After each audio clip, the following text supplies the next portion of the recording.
Hello, very good morning. मेरा नाम राखी है और आज हम स्टार्ट करने जा रहे हैं part number 3 of the chapter परमाणु की संरचना, structure of the atom. Part number 2 में हमने डिस्कवरी ऑफ इलेक्ट्रॉन देखा, उसमें हमने E/m का रेशियो देखा और मिलिकन की तेल बूंद विधि देखी, जिससे कि हमने इलेक्ट्रॉन का चार्ज और मास ज्ञात किया। सब एटॉमिक पार्टिकल्स में से इलेक्ट्रॉन हम कर चुके हैं। अब बारी आती है सब एटॉमिक पार्टिकल्स में से डिस्कवरी ऑफ प्रोटॉन और न्यूट्रॉन। प्रोटॉन और न्यूट्रॉन भी एटम के सब एटॉमिक पार्टिकल्स हैं। तो इन अपरमाणु कणों की खोज देखते हैं प्रोटॉन और न्यूट्रॉन आज हम इस चैप्टर में करेंगे। देखते हैं सबसे पहले प्रोटॉन। प्रोटॉन की खोज किसने की? प्रोटॉन की खोज गोल्डस्टीन ने 1919 में की। 1919 में गोल्डस्टीन ने प्रोटॉन की खोज की। उन्होंने ये देखा कि जब एक परमाणु उदासीन है, वो न्यूट्रल है, ना तो वो धनावेशित है ना वो ऋणावेशित है। यदि इलेक्ट्रॉन ऋणावेशित है तो जरूर ही परमाणु में कुछ ऐसा भाग होना चाहिए पॉजिटिव जो कि उसको न्यूट्रल करके रखता है, और इसी कारण से एक परमाणु उदासीन होता है। ठीक है, परमाणु पर स्वयं पर कोई चार्ज नहीं होता है। जब उसमें से कोई इलेक्ट्रॉन मूव करेगा, या तो बाहर जाएगा या अंदर आएगा, तब उसके ऊपर चार्ज आता है। तो यदि उदासीन अवस्था में कोई परमाणु है तो उसमें आवेश की मात्रा जितनी नेगेटिव की है उतनी की उतनी पॉजिटिव भी आवेश होना चाहिए। तो वो पॉजिटिव आवेश क्या है और कैसे ज्ञात किया, ये आज हम करेंगे। तो स्टार्ट करते हैं बच्चों। सबसे पहले गोल्डस्टीन ने 1919 में एक एक्सपेरिमेंट किया। ये वैसा ही एक्सपेरिमेंट है जैसे कि जे थॉमसन ने किया है। ये भी डिस्चार्ज ट्यूब जैसा ही एक्सपेरिमेंट है। इसमें उन्होंने क्या किया है, अपोजिट चीज क्या की है उन्होंने। जहां थॉमसन ने जहां पर कैथोड और एनोड लिया था, यहाँ पे बिल्कुल अपोजिट है। यहाँ कैथोड की जगह एनोड और एनोड की जगह कैथोड लिया गया है, जिसमें वोल्टेज इलेक्ट्रिक करंट पास कराने पर, हाई वोल्ट का इलेक्ट्रिक करंट पास कराने पर एनोड से रेज निकलती है, जो कि एनोड रेज कहलाती है। उसमें कैथोड से रेज निकलती थी, वो कैथोड रेज थी। ये एनोड रेज कहलाती है। और ये एनोड रेज क्योंकि पॉजिटिव होती है, ये नेगेटिव इलेक्ट्रिक फील्ड की तरफ अट्रैक्ट होती है और ए पॉइंट पे स्ट्राइक करती है। ये फ्लोरोसेंट स्क्रीन है। जब कोई भी तरीके का ना तो इलेक्ट्रिक फील्ड होगा ना मैग्नेटिक फील्ड होगा, कोई तरीके का इस पर फील्ड नहीं होगा, तो ये जो एनोड रेज है ये बिल्कुल स्ट्रेट लाइन में जाकर बी पॉइंट पे स्ट्राइक करती है, जो कि फ्लोरोसेंट स्क्रीन पर यहाँ बी पॉइंट पे शो करती है। जबकि इलेक्ट्रिक फील्ड अगर लगा दिया जाए, इलेक्ट्रिक फील्ड में नेगेटिव पोल और पॉजिटिव पोल है, तो ये जो रेज है क्योंकि ये खुद पॉजिटिव है तो ये पॉजिटिव की तरफ अट्रैक्ट होगी और बी पॉइंट पे यहाँ स्ट्राइक करती है। ये फ्लोरोसेंट स्क्रीन पे हमें दिखाई देती है। उसके बाद यदि हम मैग्नेटिक फील्ड लगा दिया जाए इस पर, नॉर्थ पोल और साउथ पोल अगर लगा दिया जाए, तो ये एनोड रेज नॉर्थ पोल की तरफ अट्रैक्ट होती है, जो कि शो करती है कि ये पॉजिटिव कैरेक्टर्स की है। तो इस तरीके से यहाँ सी पॉइंट पे स्ट्राइक करती है मैग्नेटिक फील्ड लगाने पे। अच्छा, तो अगर हम बात करें कि ये जो एनोड रेज है ये बनती कैसे है, किनसे बनती है, क्योंकि हमने जब बात की कैथोड रेज की, जो कि नेगेटिव कैरेक्टर से मिलकर बनी है और वो पर्टिकुलर इंडिविजुअल है वो, है ना। जबकि एनोड रेज जो होती है इस डिस्चार्ज ट्यूब में प्रेजेंट गैस के आयनित होने से बनती है। इसमें जो गैस भरते हैं, सपोज अगर हम इसमें हाइड्रोजन गैस भर रहे हैं, हाइड्रोजन गैस जब H+ में कन्वर्ट होती है, हाइड्रोजन गैस में से जब एक इलेक्ट्रॉन रिमूव हो जाता है तो हाइड्रोजन H+ आयन में कन्वर्ट होता है, और जो कि H+ एक प्रोटॉन के बराबर है, क्योंकि हाइड्रोजन में एक प्रोटॉन और एक इलेक्ट्रॉन है। यदि उसमें से एक इलेक्ट्रॉन हटा दिया जाएगा तो एक प्रोटॉन एक H+ के बराबर है, जो कि एक प्रोटॉन और एक H+ एटम बराबर है। इसका मास, हाइड्रोजन का मास एक यूनिफाइड मास है, 1 AMU है। इसी तरीके से यदि हम इस डिस्चार्ज ट्यूब में हीलियम गैस भर दें, अगर हीलियम में दो एटम, हीलियम के एक एटम में दो इलेक्ट्रॉन्स होते हैं, अगर वो दोनों रिमूव हो जाते हैं तो हीलियम जो है He+2 में कन्वर्ट हो जाता है। ठीक है, तो इसमें दो प्रोटॉन्स हैं, इसका मास जो है वो 4 AMU है।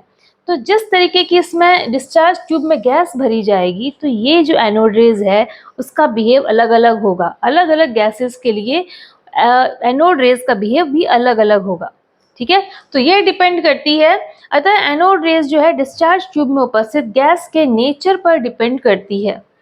ये देखिए चार्ज ऑफ प्रोटॉन, क्योंकि हम कहते हैं कि कोई भी एटम जो है वो उदासीन है। उदासीन क्यों है? क्योंकि जितना उसमें ऋणावेशित चार्ज है उतना के उतना उसमें धनावेशित चार्ज है। ये अलग बात है कि जैसे कि इलेक्ट्रॉन का चार्ज है माइनस में है 1.6 into 10 to the power minus 19 coulomb, जबकि प्रोटॉन का जो चार्ज है यही चार्ज है ये पॉजिटिव में होगा plus 1.6 into 10 to the power minus 19 coulomb, जो कि एक दूसरे को न्यूट्रल करके रखता है। तो इस तरीके से चार्ज ऑफ प्रोटॉन होता है 1.6 into 10 to the power minus 19 coulomb. और इसका E/m का जो रेशियो है, जैसे कि हमने पिछले पार्ट में भी E/m का रेशियो निकाला था फॉर इलेक्ट्रॉन्स के लिए, इसमें E/m का रेशियो जो निकलता है वो है 9.58 into 10 to the power 7 coulomb per kg। ये है E/m का रेशियो। तो इस E/m का रेशियो हमें ज्ञात है, इस प्रोटॉन का हमें चार्ज E ज्ञात है, तो हम मास ज्ञात कर सकते हैं। Mass of proton is equals to E divide by E/m, और E is equals to 1.6 into 10 to the power minus 19 coulomb divide by 9.58 into 10 to the power 7 coulomb per kg। Coulomb से कूलम कट जाएगा, kg ऊपर आ जाएगा, और ये पूरा 10 to the power 7 जो है ये ऊपर की तरफ आके माइनस में हो जाएगा। 10 टू द पावर माइनस 7 और 10 to the power minus 19 add हो जाएंगे माइनस की वैल्यू, और इसकी कैलकुलेशन से आंसर निकलता है इसका जो मास निकलता है, mass of proton is equals to 1.67 into 10 to the power minus 27 kg। ठीक है बच्चों, तो ये हुआ मास ऑफ प्रोटॉन। इस तरीके से गोल्डस्टीन ने मास ऑफ प्रोटॉन की बात की। अच्छा, ये बात थी करीबन 1919 की, 1919 की। उसके कुछ समय बाद में जेम्स चैडविक आए करीबन 1932 में। ये 1919 में उन्होंने प्रोटॉन की खोज की। 1932 में जेम्स चैडविक ने न्यूट्रॉन की खोज की। उन्होंने क्या देखा कि हाइड्रोजन में एक प्रोटॉन है, हीलियम में 2 प्रोटॉन है। अच्छा, जब हाइड्रोजन में 1 प्रोटॉन है और हीलियम में 2 प्रोटॉन है, तो हम ये कह सकते हैं कि 2 हाइड्रोजन जो है वो इक्वल होंगे 1 हीलियम के, क्योंकि इसमें 1 प्रोटॉन है, हीलियम में 2 प्रोटॉन है, तो हम 2 हाइड्रोजन को 1 हीलियम के बराबर मान सकते हैं। जब उन्होंने एक्सपेरिमेंट में देखा कि 2 हाइड्रोजन 1 हीलियम के लिए भी हल्के पड़ रहे हैं, है ना, 1 हीलियम का जो एटम है वह भारी है 2 हाइड्रोजन के एटम से भी। ऐसा क्यों हुआ?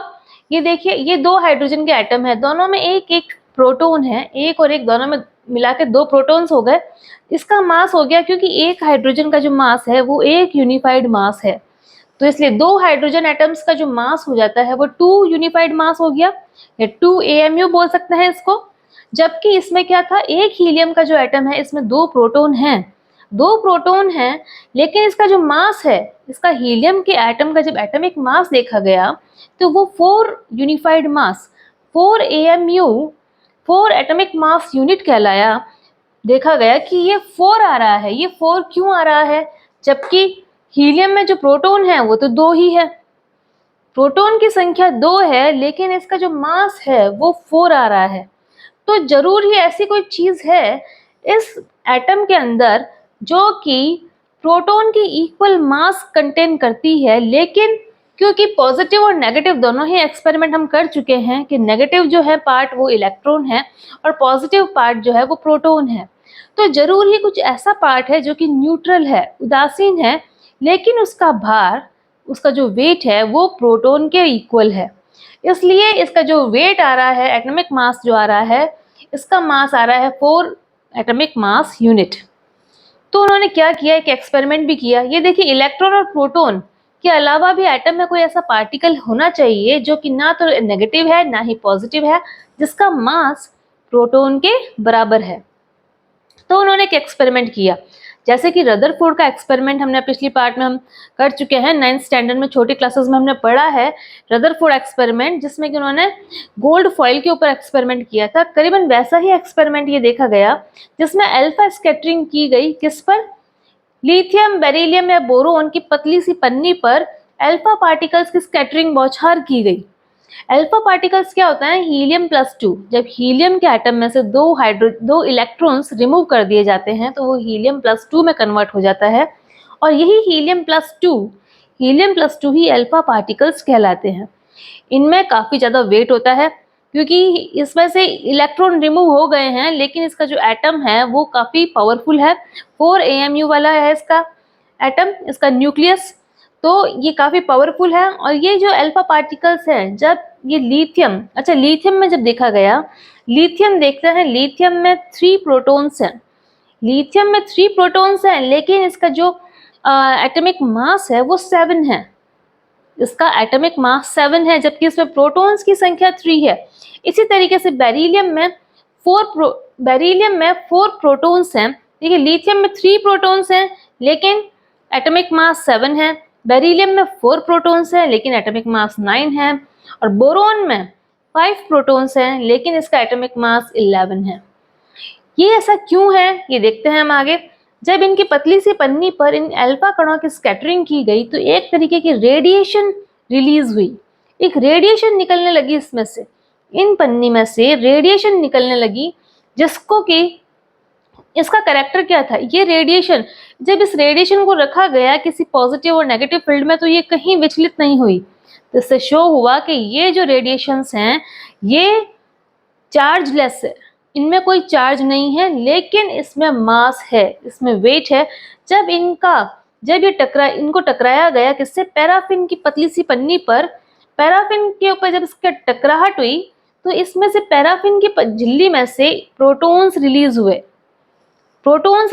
ये बिल्कुल ऐसा ही लगा जैसे कि एक बॉल है वो दूसरी बॉल को धक्का मार रही है, और एक बॉल जो है वो दूसरी बॉल को जो धक्का मार के निकाल रही है वो प्रोटॉन को निकाल रही है। इसमें से एक बॉल जो है वो दूसरी बॉल को रिमूव कर रही है, और वो रिमूव कैसे कर रही है, क्योंकि उसका मास और प्रोटॉन का मास इक्वल है, इसलिए धक्का मार के वो उसे रिमूव कर पा रही है। ठीक है, तो ये बिल्कुल इसी तरीके से ये एक्सपेरिमेंट हुआ, जो कि न्यूट्रल, तो पता चला कि ये जो रिलीज होने वाली रेडिएशंस है ये न्यूट्रल है, ना नेगेटिव है ना पॉजिटिव है, और इस न्यूट्रल पार्टिकल्स को बोला गया। अतः इस न्यूट्रॉन में कोई चार्ज नहीं है, लेकिन इसका जो मास है ये इक्वल है बिल्कुल प्रोटॉन के मास के। प्रोटॉन का मास और न्यूट्रॉन का मास बराबर है। इसका मास कितना हुआ, तो न्यूट्रॉन का जो मास है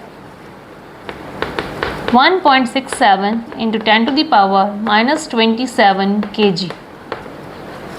तो ये कि ये मास प्रोटॉन का भी है, तो प्रोटॉन का मास और न्यूट्रॉन का मास इक्वल देखा गया, जबकि जो न्यूट्रॉन है वो चार्जलेस है। तो देखा गया कि हीलियम में 2 प्रोटॉन हैं और 2 न्यूट्रॉन हैं, इसलिए इसका जो मास है 4 AMU है। जबकि एक एक्सेप्शनल केस है हमारे पास, जो कि है हाइड्रोजन, जो कि है न्यूट्रॉन रहित, न्यूट्रॉन नहीं पाया जाता। यहाँ देखते हैं कि 2 हाइड्रोजन जो है एक हीलियम के बराबर नहीं है। क्यों नहीं है, क्योंकि यहाँ पर इसका यूनिफाइड मास देखिए आप, ये 4 है और ये है 2, तो हम कह सकते हैं कि 2 नहीं, यहाँ पे होगा 4। 4 हाइड्रोजन मिलाकर एक हीलियम बनते हैं। ठीक है बच्चों, ये देखिए इसके मास की जब हम बात कर रहे हैं कि जब हम प्रोटॉन की मास देखें कि ये -27 है, और हमने पता है कि इलेक्ट्रॉन का मास 9.1 × 10⁻31 होता है। -31 ज़्यादा है या -27? जो वैल्यू माइनस में अगर ज़्यादा दिखा रही है तो वो बहुत कम होती है। यहाँ ये भी कम है, लेकिन इससे कई गुना कम है इलेक्ट्रॉन का मास। तो जब ये प्रोटॉन और न्यूट्रॉन का मास बहुत ज़्यादा है, तो मतलब एटम में सारा मास कवर कौन कर रहा है, ये प्रोटॉन और न्यूट्रॉन ही मास कवर कर रहे हैं। ठीक है बच्चों, तो आज हमने ये क्लियर किया है न्यूट्रॉन और प्रोटॉन को। तो इस तरीके से हम एटम में पाए जाने वाले सब एटॉमिक पार्टिकल्स को क्लियर कर चुके हैं, जो कि है इलेक्ट्रॉन, प्रोटॉन और न्यूट्रॉन। सबसे पहले हमने क्या किया था, जैसे कि सबसे पहले डाल्टन ने एटम की खोज की थी। उन्होंने कहा था एटम जो कि एटम आगे अधिक नहीं काटा जा सकता, अविभाज्य कण है। उन्होंने 1808 में ये अवधारणा दी थी डाल्टन ने कि एटम क्या पार्टिकल है जो कि अविभाज्य कण है। करीबन 1897 मतलब 19th सेंचुरी की स्टार्टिंग होने वाली थी, उस समय जे थॉमसन ने कहा था कि नहीं, एटम में सब एटॉमिक पार्टिकल्स होते हैं। तब उन्होंने कहा कि एटम इनडिविजिबल नहीं है, अविभाज्य नहीं है, उसको विभाजित किया जा सकता है। ये बात बताई थी उन्होंने 1897 में, 1897 में। और ये जो डाल्टन की जो धारणा थी करीबन 1 सेंचुरी पूरी चल रही थी। ठीक है। 1897 में जे थॉमसन आए, उन्होंने इलेक्ट्रॉन की खोज की। उसके बाद गोल्डस्टीन आए 1919 में, उन्होंने प्रोटॉन की खोज की। और उसके बाद 1932 में जेम्स चैडविक आए और उन्होंने न्यूट्रॉन की खोज की, जो कि एक चार्जलेस पार्टिकल है। ठीक है बच्चों, तो इस तरीके से हम एटम के सब एटॉमिक पार्टिकल्स को पूरा कर चुके हैं। अब हम करेंगे मॉडल्स, जैसे कि जे थॉमसन का जो प्लम पुडिंग का मॉडल है, हम छोटी क्लासेस में पढ़ चुके हैं कि प्लम पुडिंग मॉडल के अंदर एक लड्डू की तरह या एक वाटरमेलन की तरह किसी एटम को बताया गया है, जिसमें कि रेड पार्टिकल्स जो हैं वो पॉजिटिव है और उसके अंदर जो वाटरमेलन में जो ब्लैक वाले सीड्स जो होते हैं उन्हें नेगेटिव पार्टिकल्स बताकर इलेक्ट्रॉन बताया गया। यह धारणा आगे ज़्यादा चली नहीं, क्योंकि नेगेटिव और पॉजिटिव इतना पास में होकर एक दूसरे को डिस्ट्रॉय कर देते हैं, तो ये पॉसिबल ही नहीं था। तो इस तरीके से आगे और भी रदरफोर्ड आए, उन्होंने अलग धारणाएं बताई, उनका अलग एक्सपेरिमेंट चला। आगे हम बहुत सारे ऐसे करेंगे, क्वांटम मैकेनिक्स पढ़ेंगे, तो आगे आने वाले पार्ट जो है और ज़्यादा इंटरेस्टिंग होने वाले हैं।